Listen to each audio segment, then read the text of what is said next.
who joined us just moments ago.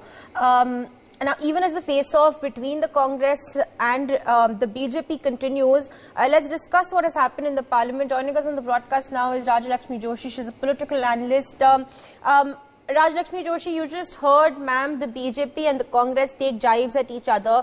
The jibes continue to take place. The face-off continues. But the fact of the matter is that the Parliament is not functioning. Since the day that it started, we've seen disruptions in the Parliament. Discussions have not been able to take place. What does this tell us, ma'am, about where we need to go from here? How do we take, dissent in the country and make it, put it forth in a way that discussions at least can still happen inside the house? Very good morning, Pariti. And it is very shameful whatever scenes are happening in Parliament right now. It is beyond imagination that this papers are thrown at the speaker.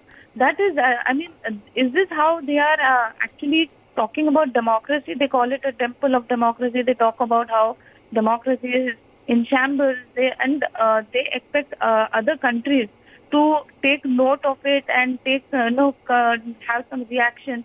And this is the kind of a conduct. And such senior leaders there, such veterans there.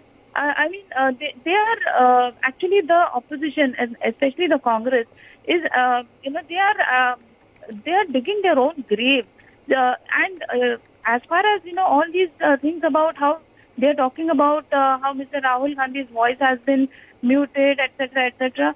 He did have a lot of legal recourses. He could have very easily done that.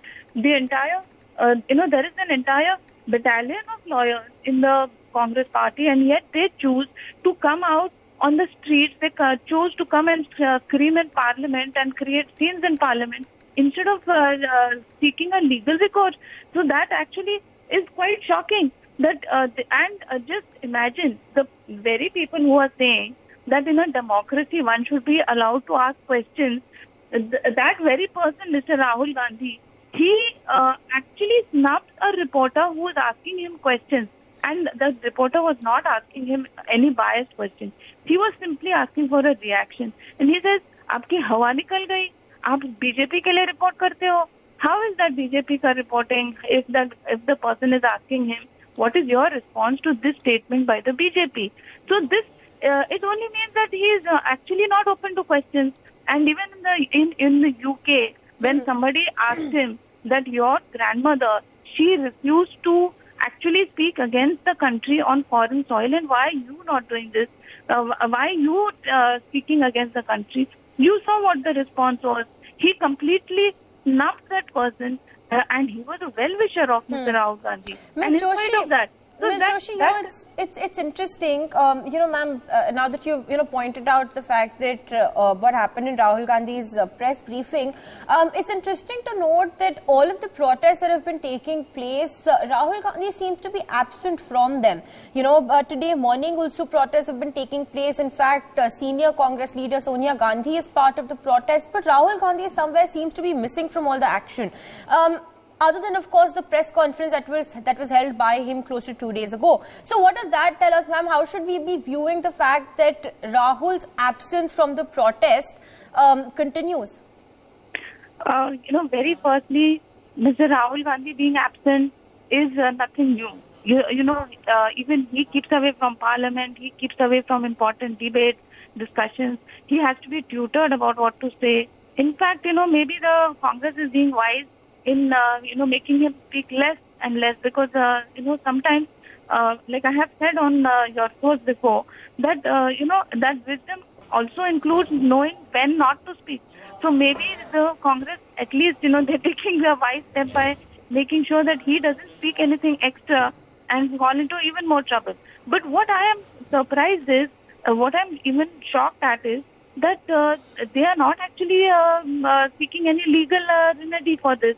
And they actually should have advised him much before about what not to speak, how not to conduct himself in public, and even about taking legal remedies for this particular case, which has been going on for the past 4 years. So now these people coming out and saying, I would not be shocked if people from his own family actually wanted him out of, politics, and so that the Congress is also rescued and they have this tag of a martyr also, just like how Sonia Gandhi actually played martyr in when Manmohan Singh ji became the Prime Minister. Similarly, it looks as if Rahul Gandhi is choosing to become a martyr, or maybe somebody else is making him a martyr by purposely creating this kind of a scenario. It appears like that now, because this is not the way in which somebody should have tried to resolve this situation. So, in a way, he being out of the scenes right now is maybe good for him, because every time he speaks, he has to correct himself, and he actually helps the opposition, his opposition. That is, he helps the BJP by whatever he says, and BJP simply has to respond. He is the one who is setting all these narratives, and BJP is responding to it. So that is how it is happening all this time.